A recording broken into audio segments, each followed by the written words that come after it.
Hi, I'm Alex. We're in the clinic room at the Washington Music Center, and today we're here to talk about guitar pedal signal flow. See here, I got my pedals with me. We're going to talk about a few basics today. First in line, we got a compressor sustainer by Boss. Next in line, we have the Ernie Ball volume pedal. Next in line, Boss Metal Zone, classic Dunlop Crybaby Wah, DD3 by Boss, digital delay, and last, Hardwire stereo reverb. That has Lexicon reverb in it. So I like to use the analogy of the actual human body when thinking about signal flow. The first thing that you want to have in line is your volume effects.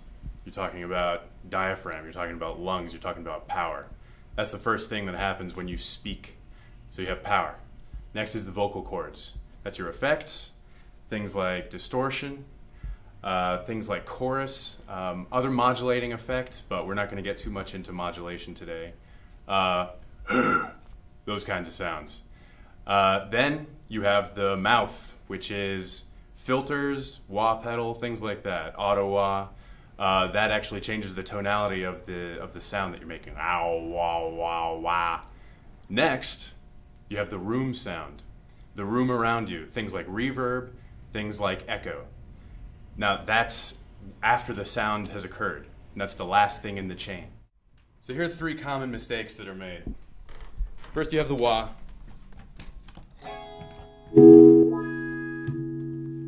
Dynamic. You get the definite wah sound. But when you put the wah in front of the distortion here, you lose all the dynamics in it. And you can see that here. Getting barely any sound out of it. All you can hear is a tiny little bit of wah.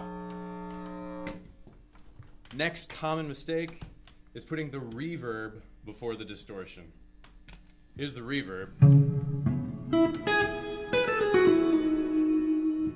Sounds great. But when you have the distortion after it, the distortion actually distorts the sound that you get that emulates the room. And we can see that here. I pluck it one time and it tries to distort the room sound. Now that can be a cool effect if that's what you want to get. Most people don't want to get that though. So next, we have the volume and the compressor sustainer. Now this is another very basic mistake. With the volume, you get great dynamics, a great string swell sound.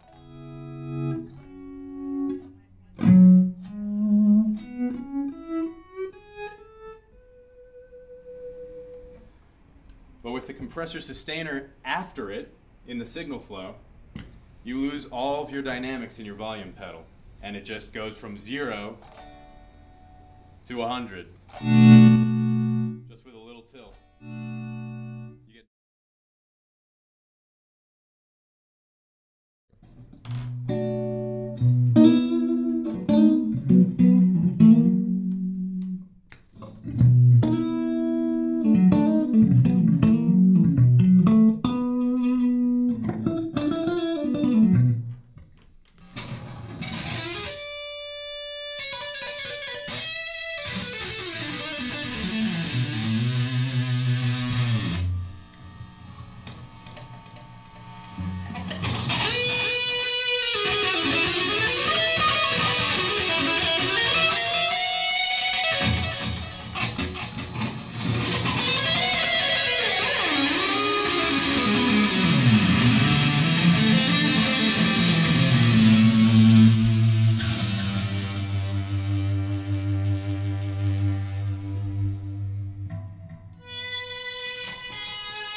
So thanks for watching, everyone. I'm Alex.